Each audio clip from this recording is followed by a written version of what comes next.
हिकिड़ो बुज़ुर्ग पंहिंजे मुरीदनि सां ख़लीफ़नि सां ऐं ॿाहिरि महिमाननि सां वेठो हुयो। उते हिकिड़े नौजवान अची सलाम कयो।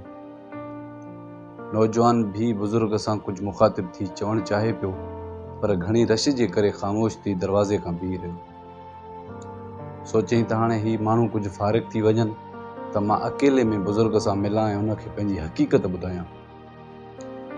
बुज़ुर्ग जी जीअं दरवाज़े ते दीद पई त नौजवान को बीठो आहे त बुज़ुर्ग पाण उन सां ॻाल्हायो त अंदरि अचो, तव्हां केरु आहियो, छा मसइलो आहे।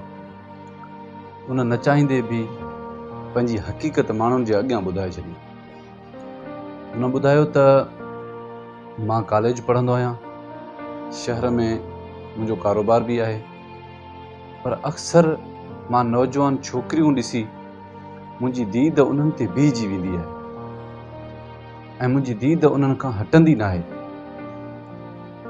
न चाहींदो आहियां त उन्हनि खे न ॾिसां।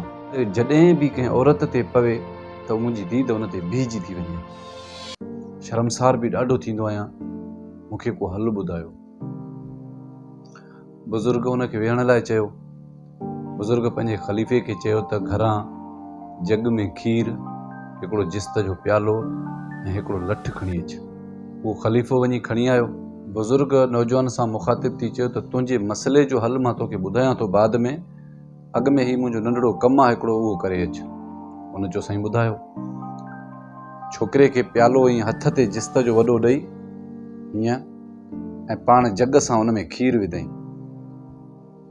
सफ़ा उनखे फुल करे छॾियईं। प्यालो सफ़ा फुल हुयो, माना अगरि नौजवानी साह बि खणे पियो त उहो खीर हारिजे पियो।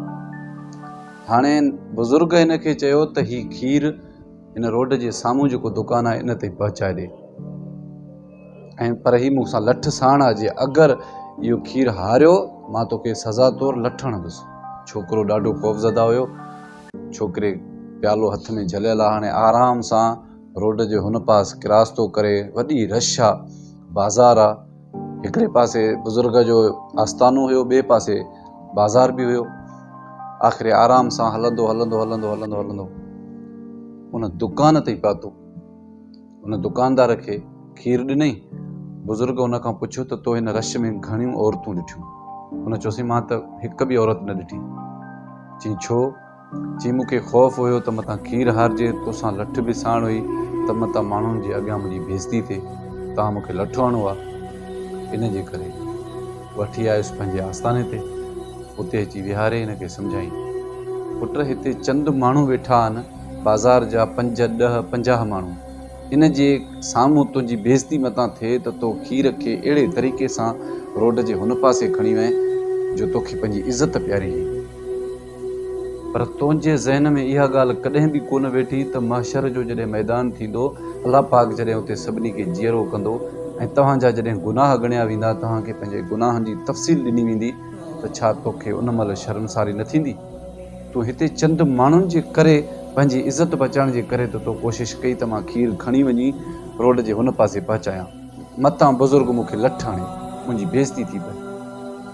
तोखे हिकु ॾींहुं पुट अलाह वटि पेश थियणो आहे ऐं उते तोखे वरी जीअरो थियणो आहे। माण्हुनि जे अॻियां तुंहिंजे उते जेके गुनाहनि जा जेके दास्तान आहिनि उहे तुंहिंजा खोलिया वेंदा। नौजवान उन बुज़ुर्ग जे पेरें किरियो। चई साईं मां सम्झी वियो आहियां, मुंहिंजी दीद इनशा अल्लाह वरी मथे न थींदी, कंहिं नामहरम औरत ॿिए कॾहिं बि कोन ॾिसंदुसि। दोस्तो, हिन कहाणी मां असांखे इहो सबक़ु थो मिले त असां सभु हिते जहान में पंहिंजी इज़त बचाइण जे करे वॾा ख़ौफ़ज़दा हूंदा आहियूं त हिते असांजी इज़त बचे। जेके ग़लतियूं आहिनि उन ग़लतियुनि जी माफ़ी बि हिते मिले, ऐं असांखे पंहिंजी आख़िरत जो ख़्यालु सफ़ा कोन्हे त उते इहे पीर बुज़ुर्ग नबी वलीह गौस कुतुब सभु उते महशर वारे ॾींहुं सभु जॾहिं उते मौजूदु हूंदा, उते गुनाहनि जा जॾहिं दास्तान खोलिया वेंदा त छा उते शर्मसारी न थींदी? असांखे हर हाल में इहा कोशिशि करणु घुरिजे त असां हितां को बि गुनाह, कंहिंजी ग़लती, कंहिंजी नाराज़गी न खणी वञूं।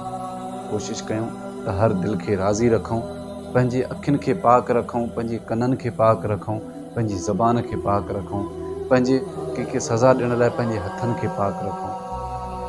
अगरि मुंहिंजो वीडियो तव्हांखे पसंदि अचे त पंहिंजे दोस्तनि सां ज़रूरु शेयर कयो। अलाह निगहबान।